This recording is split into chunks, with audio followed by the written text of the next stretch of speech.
They laugh at. All right. 9. Technology is great when it works. Yeah. Let's see, we've been in 4 classes. We've heard that from 4 professors. Yeah. 1,000. You've heard it 1,000 times. No, we're just you make the 4th in a row that's made that comment. It's funny. Well, let's talk a little bit about the beginning of Christianity. The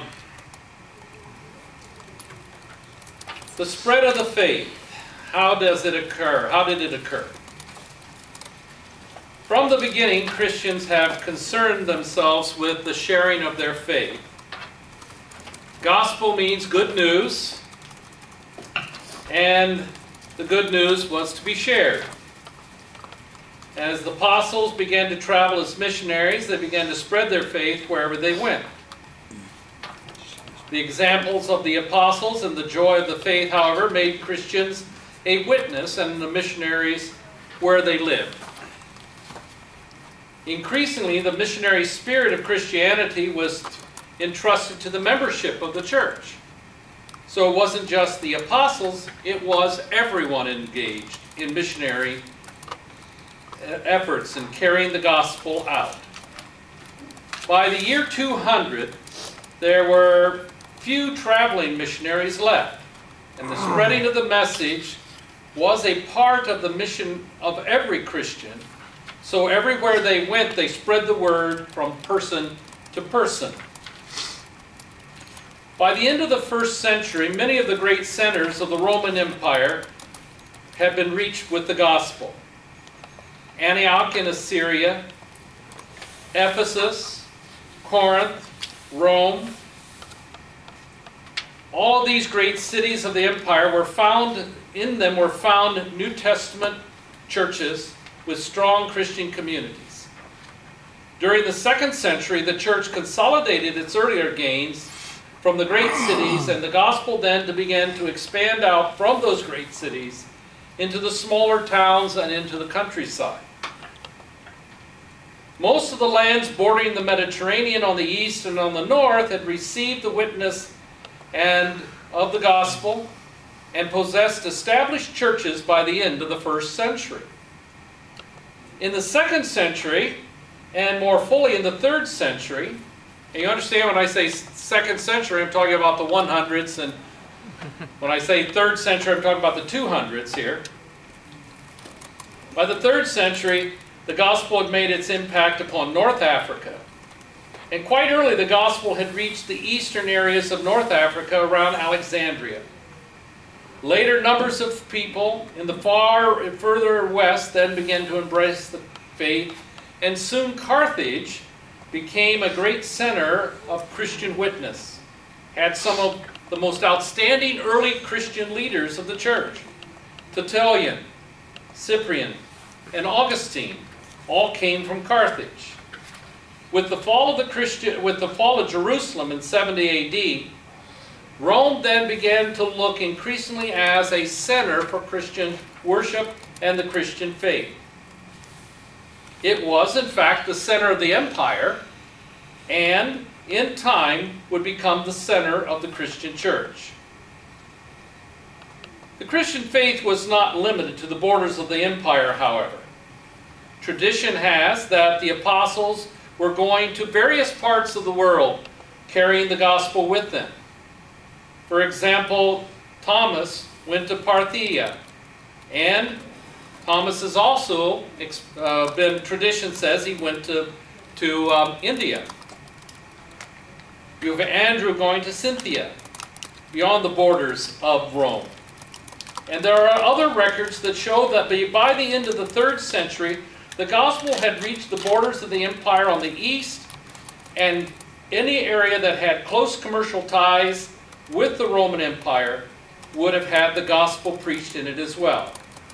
From Damascus to Antioch, to the Tigris-Euphrates Valley, and beyond. By 225, there were a number of bishops who lived in Persia. By the end of the 3rd century, Christian communities existed in the northern eastern shores of the Black Sea. And by this time, the land of Armenia had been won to the faith, and clearly the Christian church was widespread throughout the empire by 300. In fact, a little side note, the Armenian church believes itself to be the first organized church of the Christian movement. And they boast themselves to about 300 when they were organized. So they put themselves in front of the Roman church as far as an organized church. What are some of the reasons for the spread of the gospel? Well, the theory is sometimes developed that early Christians were, for the most part, coming from the lower classes. And in this sense, they were the people that were the underprivileged, the dispossessed. Christianity seemed to appeal to these people, and to these people they were being promised a better life, not only in this world, but an escape from it into the heavenly realms for a final life in the next realm, a life of honor and plenty. Christianity, therefore, is seen as a channel for social movement, because as the lower classes began to develop areas with their Christian gospel, they themselves elevated. And as they elevated, they began to bring up their own class. Now I want to digress for a moment. This seems to be a pattern in all sects that start out. Now that may have changed in some of our definitions when we talk about, say, non-denominational churches. But the Church of the Nazarene, for example, the Pentecostal movement, the early Christian church, these churches were really movements of the dispossessed, of the poor, of the disenfranchised. And that's where they got the message was a message of hope. And they drew their hope from the gospel. And not only did it bring them a better life in the sense of a moral life, and they changed their life around. They turned their life around. John Wesley had this to say about it. He says, what do we do when our people, the Methodists, become Christians?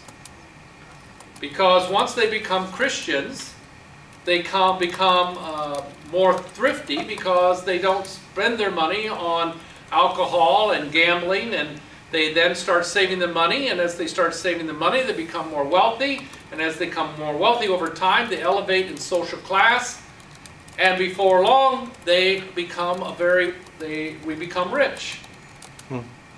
So what do we do about this? That was his dilemma. And Wesley said, the only thing we can do is work all we can, save all we can, and give all we can. And that was his answer to this dilemma of social elevation. Now another illustration comes out of the American Methodist movement. When early Methodism started on the frontier, it indeed served the needs of the lower classes. These pioneers stretched out on the frontier were very poor people. And as these people then began to establish early Methodist churches, their sons and daughters began to rise in social class, and the next thing you know, that their sons and daughters are becoming better educated, they're becoming business persons, they're having more money, they're starting to run the stores, they're becoming lawyers, becoming doctors, becoming officials in the community. And so the second and third generation of Methodists are a higher social class. Being a higher social class now, they begin to appeal to not the lower classes that they started out in, they appeal to the upper classes. Peter Cartwright wrote an autobiography called The Backwoods Preacher, in which in 1855 decried the Methodist Church because he felt like it was going back to the devil, quite frankly. Because now their churches, they had traded in the old log cabin and the circuit for brick churches with fancy glass windows, as he called them, or stained glass windows. They had robe choirs that sang. Some of them even had organs in them. They had well-paid preachers who were now preaching to the lawyers and businessmen in the community, they were appealing to the upper crust, and they were leaving behind the lower classes that they had originally appealed to. And so he castigated the Methodist Church heavily because he felt that they had lost their bearings, because they had traded all this in and left behind the class meeting, which made people spiritually accountable. They were giving up revivals and camp meetings because they thought that that was lower class things to do, and they didn't want to go out doing that any longer. They began to push aside revival meetings, and so there's a lot of things he began to point out that the Methodists quit doing. And this seems to be a case of social elevation that Christianity brings, but with it, it brings some problems. So how do you deal with those problems? And this becomes a real problem for the early Christian church. Because once it becomes acceptable, as it's spreading around the empire, even though at times it endures heavy persecution, as it spreads around the empire, eventually the empire adopts it as the religion. And when it adopts it as the religion of the empire, it is mandated that everybody's a Christian. And when it mandates everybody a Christian, that means that all these former pagans are now swept into the church. And as you're bringing these former pagans into the church, you're bringing in not only the pagan beliefs and philosophies that you have to somehow deal with, and you have to somehow Christianize, but you're also bringing in social status. It's quite interesting that the early church, particularly what we will call the Eastern Church, began to adopt the style and the pattern of the empire. Do any of you recall ever seeing or participating in church service where you had the entry of the choir followed by the pastor? Do you recall any of these? You recall maybe some of this? This is actually a pattern that goes way back to the Byzantine Church, which was the pattern of the Roman Empire. The emperor would be preceded by his choristers, or his you might say the underranked, and so the lowest rank would come in first, and then followed by a higher rank, higher rank, higher rank, and then the emperor would come in. And we had adopted that in our church, and if you get to watch a processional of a Greek Orthodox church, that is going back to some of these old Roman practices. So there are certain things that we don't leave behind and we begin to adopt. It's again going back to what I was telling you, the pattern of how much do we merge with the world. And as the church became popular, it began to face this problem of mergence with the world. Well, what was the worship service like in the early church? Well, I'm on the slide that has the picture of the early house meeting. As best can be described looking at the book of Acts, particularly chapters 4 and 5, you begin to get a feel for what the early church was like. It was a fellowship of believers.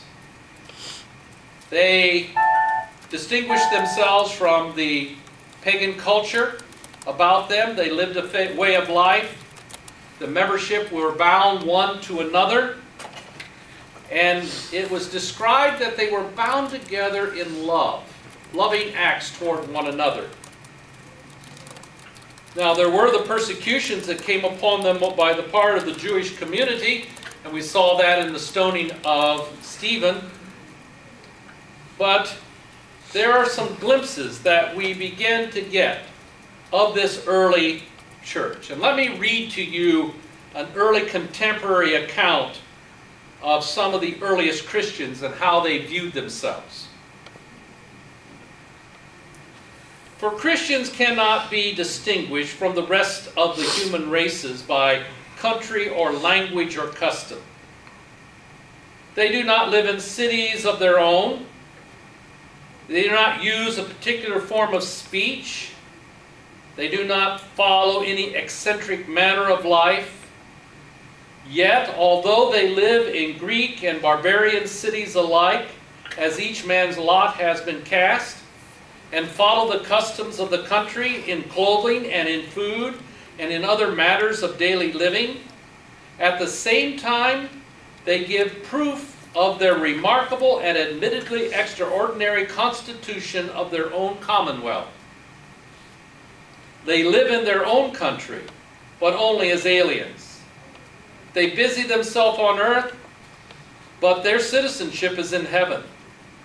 They obey laws, but in their own lives they go far beyond the laws required. They love all men, and by all men are persecuted.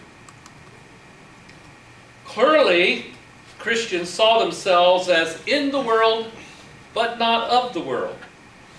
Because they refused to participate in some of the heathen shows and games and rejected the immoral practices of the Romans, Christians were sometimes regarded as haters of the human race.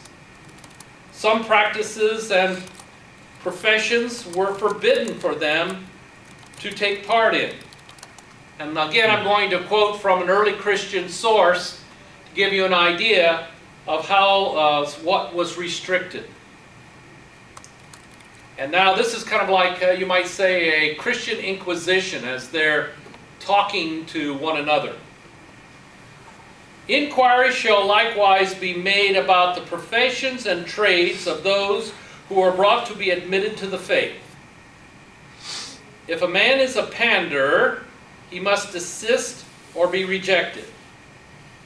If he is a sculptor or painter, he must be charged not to make idols. If a man is an actor or a pantomimist, he must desist or be rejected. A teacher of young children had at best desist, but if he has no other occupation, he must be permitted to continue. And the reason for this was that often they had to teach pagan philosophy to the children because they were hired by the upper classes of the Roman Empire. A charioteer who races or frequently races must desist or be rejected. A gladiator or trainer of gladiators, or a huntsman in wild beast shows, or anyone connected with these shows, or a public official in charge of a gladiator exposition must desist or be rejected. A heathen priest or anyone who tends idols must desist. A soldier in civil authority must be taught not to kill men or refuse to do so if he is commanded, and to refuse to take an oath. A magician must not even be brought for examination. So now you get a feel for some of the rules and guidelines for the early church. The rules governing the lives of Christians and admission to the church were beginning to take shape in the earliest centuries of the church. They were rigorous and demanding. And to a large extent, this reflects the decadence of the times. The stage was terrible and corrupt. The public shows were violent and inhumane. Mythology and idolatry were taken seriously by the people of Rome. Other records show at the time there was great concern for devoted living in an evil world. The Didache, which was one of the earliest documents of the early church, kind of like a church manual, if you please, spells out the manner of which Christian life in terms of the two ways. One led toward life, the other led toward death. One way of life required the love of God, the love of neighbor, and expressed the avoidance of lust and idolatry and grumbling. The believer shall be humble, attentive to the ministers, faithful in his responsibility. This is the way of life, and opposite of that is the way of death. So there you see the teachings are becoming, they're rather strict. And they're, of course, their reaction to the times. Again, I must say that. They were in a very immoral society. Sounds like we might need to bring them back. Sounds like what? We might need to bring them back. Might need to bring back the teachings. read the Didache. I've posted the Didache for you to read, so you might want to take a look at it. And while I'm thinking about it, the chart that I was trying to draw up here, I posted, so you can pull that up and take a look at that chart as well. And then, while I'm thinking of it, a little diversion here, I was looking to see if I had it. I don't have it, but I'm going to post for you in this week, week 1, some material, extra material, some PowerPoint material I have on this whole idea of sect theory and development, so that you can kind of work with that idea. I'd like you to work with those ideas to see what you think. Maybe we can discuss it in a couple weeks after you've had a chance to digest it. Well, I'll have that all posted on week 1. What was worship like in the Christian community? Well, early accounts of Christian worship reflected very simple forms within the church. Evidently, eventually the forms and rituals were beginning to develop over the years, but these would take root and would become very elaborate over time. Justin Martyr, who is one of the persons that you're going to be reading about, writing about 155 AD, kind of gives us a description of worship by 150. So we're talking about 130 years after the death of Jesus, roughly.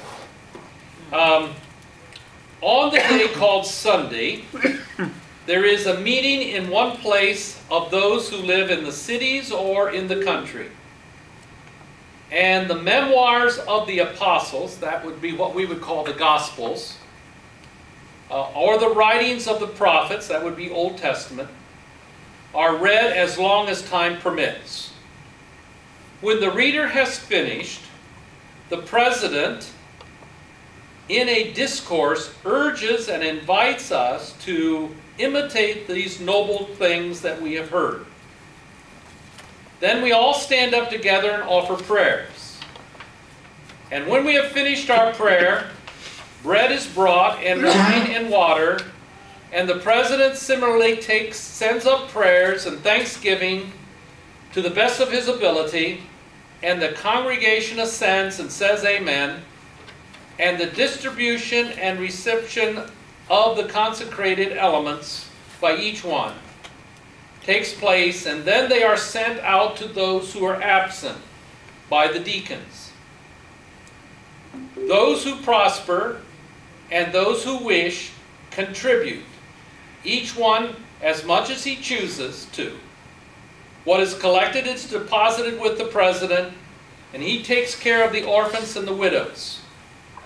We all hold this common gathering on Sunday, since it is the first day.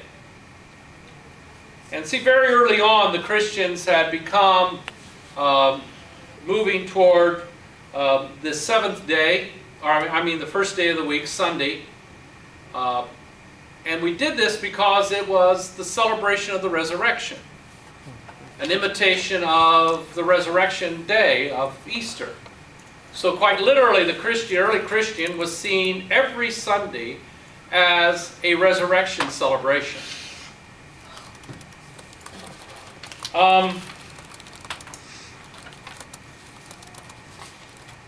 In this very same writings of Justin the Martyr, he describes baptism and communion as the two most important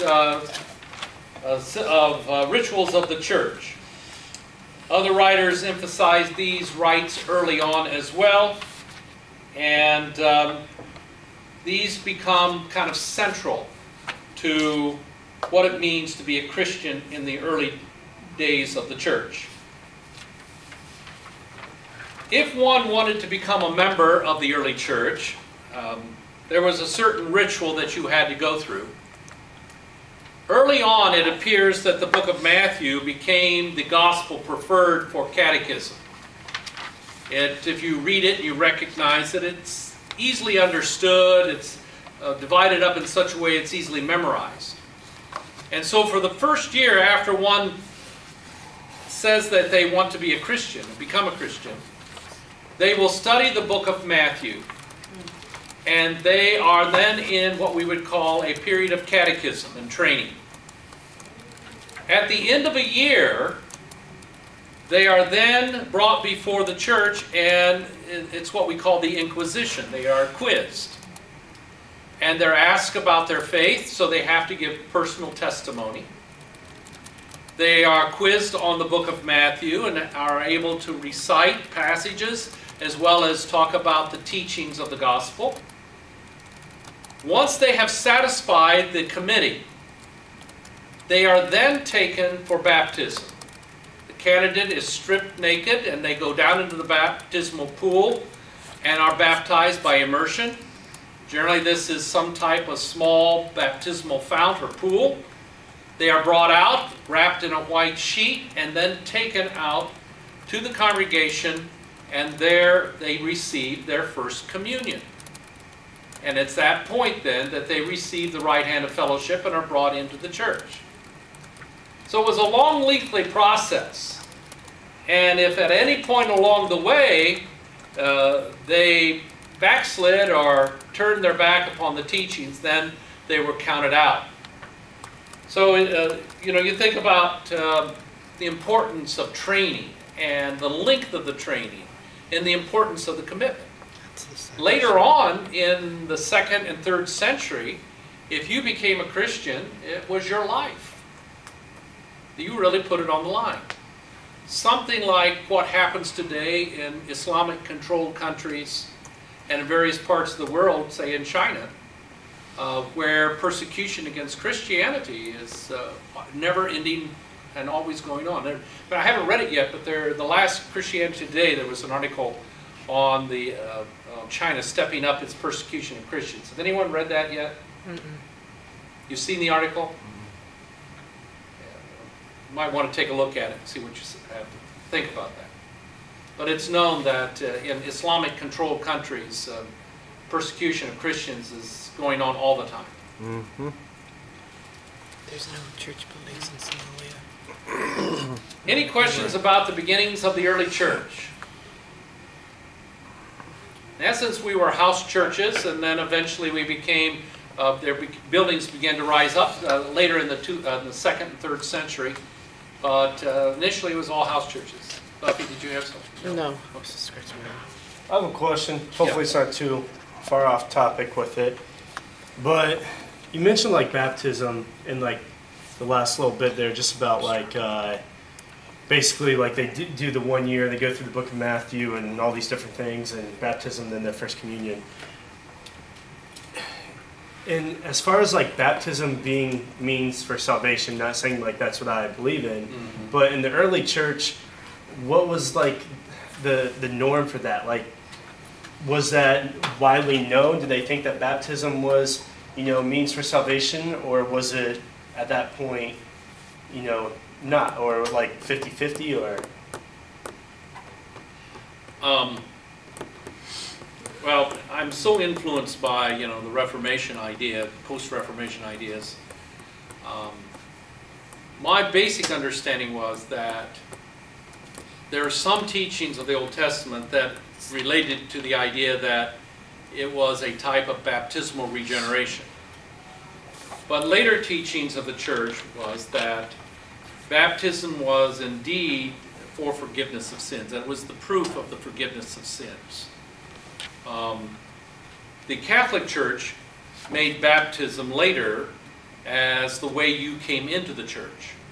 It was, for the Catholic Church, baptism was the cleansing of your original sin. And of course, the idea of original sin didn't come about until you got to Augustine, who developed the idea of original sin. So the concept of original sin was not a part of the early church. It wasn't a part of the church until Augustine kind of established, and then the church kind of picked up on his. So by the 4th century, you're now picking up on the idea of original sin. And baptism for the Catholic Church then was the removal of original sin. The maintenance of your identity with the church and forgiveness of sin involve two things as it develops later in the church, particularly in the West. Confession, which then began to more and more through the Middle Ages concentrated not publicly as much as privately to the priest, and then maintenance of relationship through communion. So within the context of the Catholic Church, communion was more an idea of forgiveness and continued forgiveness than baptism. Baptism held, took care of original sin. Communion took care of regular sins, venal and what's the other? Oh, there's two brands, venal and something else of sin. And so they began to look at it that way. But I think the early church, you have Peter, who was in terms saying, be baptized for the forgiveness of sins. But prior to that, he is talking about confessing Christ as Lord and be baptized. So I think really, probably what this was really focused on was the idea that you had to make a confession. And your mouth was your confession. You profess Christ as Lord. And then you move from profession of Christ as Lord to a cleansing of your sins. And I think the faith profession was what was so primary early on in the early church. That Christ is Lord. I declare Christ is Lord. Because when I declared that, I stepped away from everything else that surrounded my life. I was making a very heavy declaration when I said that. And so baptism became then the cleansing of my sin. Now we've kind of later confused that, where some churches have confused that, where you become a Christian, well that's good, but when are you going to be baptized? Because I want you to get baptized. Because once you get baptized, that's when you become a Christian. Mm-hmm. So there are those who have put, the emphasis there. And you take the Church of the Nazarene, well, you get baptized when you get baptized, it's whenever, Next year we're going to have a baptismal service, maybe. Mm-hmm. I think that leans too far the other direction. Yeah. I think, for example, same thing with communion. Communion is kind of very spasmodic. I mean, we try to do at least 4 times a year. There are some churches, the Catholic Church does every time they have a service, they have a Mass. And some Protestant churches do it every first Sunday, and some Protestant churches do it every week. There's got to be a healthy balance somewhere where it's not just routine. And I think that's one of the things that, I think some Protestant churches have tried to not do it too often for fear it becomes routine. But other churches say we've got to do it more often than we do it because it loses its significance. So, there has to be a balance there somewhere. So back to your original question, what was? I think, yes, I think baptism was a good symbol for remission of sins or removal of sin, but the primary thing was the declaration of Christ. We've kind of changed that around. So in that first year, just to make sure I understand it clearly, that first year where they're learning the book of Matthew and these things, they would have been considered a Christian, part of the body of Christ? If they had confessed Christ and declared they wanted to be a Christian, that was their first step. Okay. But they would not be admitted to the church. They would not be seen as full member. They would be what's called a neophyte. They would be one in process. Okay. And see, you're not going to receive communion because that was too sacred to the early church to just pass out to anybody. Mm-hmm. And so you had to prove yourself. And once you proved yourself, both in life and in testimony, then you were admitted, and then you could start receiving communion. Okay.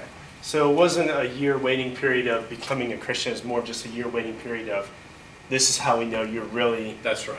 wanting to take this as your own and be a part of our mission. It wasn't for convenience. It was because you really wanted to do that. All right. Any other questions out there? Are there churches that practice that kind of thing today? What kind of thing? I mean, like studying for a year and then Yeah, I know what you mean. I think that's kind of that should.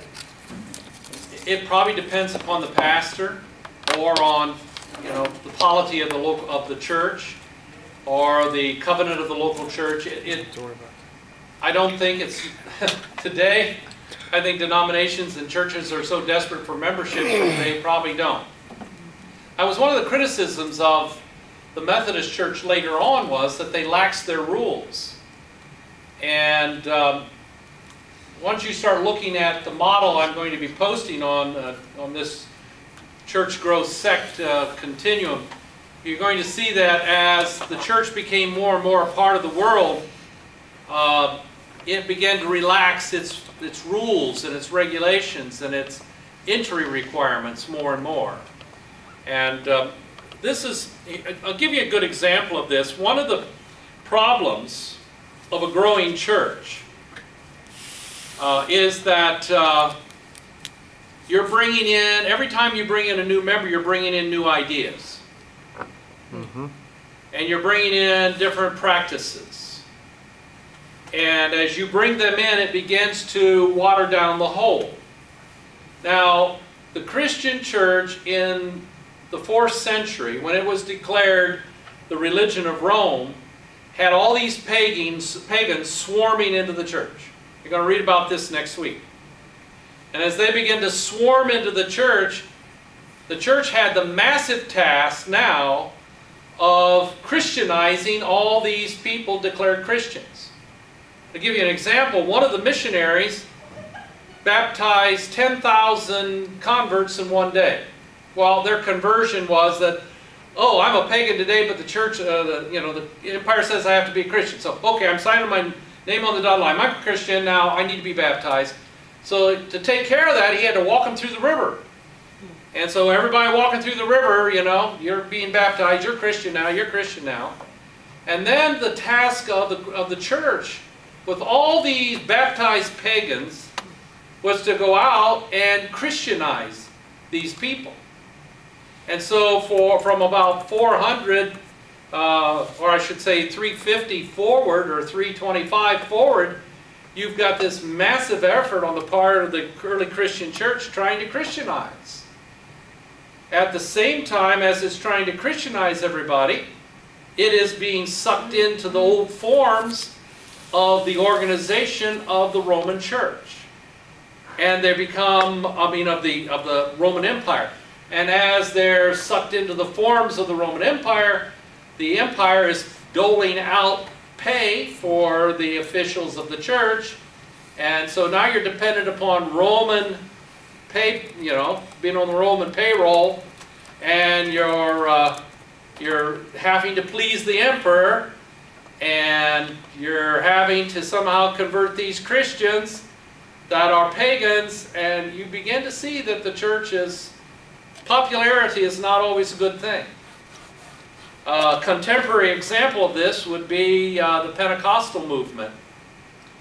During the early stages of the Pentecostal movement, from about 1907 on, following the great Pentecostal revival at Azusa Street in Los Angeles, the Pentecostals were persecuted.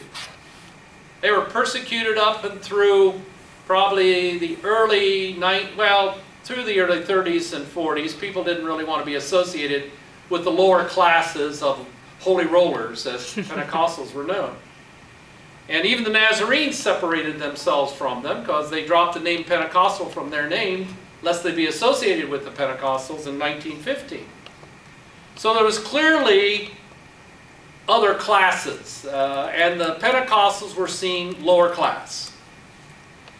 And then you have what we call the charismatic renewal that begins around 1959. I think I mentioned Dennis Bennett, the charismatic renewal. As that charismatic renewal began to catch on, and massive numbers of people in mainline denominations began to speak in tongues, they began to be thrust out of their own home denominations, and they began to look for a denomination that would appeal to them. And they began to join the ranks of the Assemblies of God and the Church of God, Cleveland, Tennessee, and United Pentecostal Church, and these various Pentecostal churches. So as Methodists and Presbyterians, and you had Anglicans, and you had Catholics, and you had all these various denominations began to float into these dominated Pentecostal traditional churches, there was a massive upheaval within traditional Pentecostal churches. They didn't like the newcomers. They didn't like their ideas. And consequently, these who had come into the traditional Pentecostal churches many of them began to feel themselves frozen out, so to speak, left and started independent churches, which began the wave of the charismatic churches and the charismatic renewal. And so the charismatic churches began to flourish with these so-called unwanted from the traditional Pentecostal denominations. So many stayed. I won't say they all left. Many stayed. But those who felt uncomfortable left. And so you have a contemporary example of filling up a denomination, and then suddenly, what do you do with all these people? And one of the signs that you can see that you've accommodated to the world to a certain point is when you give up your cardinal doctrine and you fail to emphasize it any longer. And I've questioned Assembly of God pastors, any number of them, and I say, how many of you preach a Pentecostal message where you ask someone to be filled with the Spirit and speak in tongues in your Sunday morning service? And they look at me and kind of giggle or laugh. I said, it's no different than Church of the Nazarene. I dare say we don't hear a holiness message in a morning service either. And we don't even have Sunday evening services anymore, so you don't hear them there. And if you do hear one, it's so convoluted you don't know what it's really talking about. And they tend to agree that they too have suffered the same consequence with their cardinal doctrine of speaking in tongues. It's expected. You've got to speak in tongues before you become a member. And if you're a pastor, you have to give proof you spoke in tongues. But as part of the regular preaching cycle, part of really emphasizing and calling for such a decision, such an experience, it's becoming less and less common. And I declare to you that that's one of the sure signs of the decline of a denomination, when they give up their centerpiece. And you'll see this in the early Christian church by the 4th century. The centerpiece of who we are as Christians is being compromised. And as it's being compromised, the church begins to take on a more regal, a more formal organization that appeals to the powers to be, the Roman Empire, and begins to sacrifice who it was. And that is a problem. And that's what you're going to be reading about next week. Any other questions? Well, thank you. I appreciate you sticking with us through this. Email me if you need to for questions. Yes, Buffy? Do we have a biographical sketch due next week? Yes, and how I want you to do that is to pick some person. I've given you an outline concerning the biographical sketch. Okay. Pick someone that is of interest to you and research them, and then follow my outline. Okay. And recognize that context is about their time period. All right? Their time period. Not about them. You're not talking about them and their ministry when you deal with context. You're talking about what was going on in their time frame. And then you deal with them in terms of their life, how, just kind of a quick biographical sketch of a couple paragraphs about their life. Then you build on top of that their ministry. And then you close it out with a practical application. How does this apply to the church in general, my church in particular, or me and my ministry? You can follow any of those particular pathways in your application. And then you want us to pick from each of these? Each of the time periods that we're working with. So we're starting with? So you can start next week with, say, St. Anthony, if you wanted to, who is one of the first monks. Or you can back up and you can get some of the early apostolic fathers here and deal with them. The apologists, you can deal with them. If you want to pick one of those out, that's fine with me. Any question on that assignment? Is that due? It'll be uploaded. And it'll be uploaded, I give you through next week's lecture, the evening of next week's lecture, to upload it by 11 o'clock. Could you put that on site, exactly what you just said, because it broke up, we only heard parts of it? It is, it's in the, it's posted there. If you go to the Okay. website, it's up at the top, and I've got it posted. Let me go over to my computer just a second. Got the new syllabus. What's her name down in there?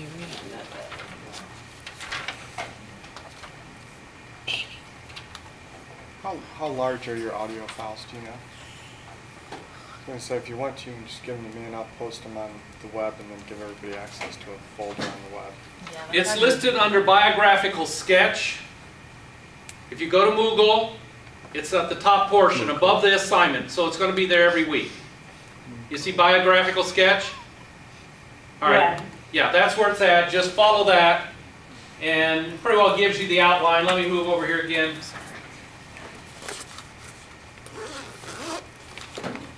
Your bibliography, 2 or 3 sources should be fine. And again, I'm not looking for Wikipedia here. But dictionaries, encyclopedias are fine. And online, stay away from pastors' messages. Go to legitimate, good sources. Well, we'll never know what he's not looking for. Okay, any questions? All right, good night, everyone. All right, guys. Good night. I got a question. See you next week. You mentioned charging, so can I do my research on him, that Dennis Bennett guy? Or no? Dennis Bennett. Mm-hmm. You can do that later, down here toward the end, that time. I want you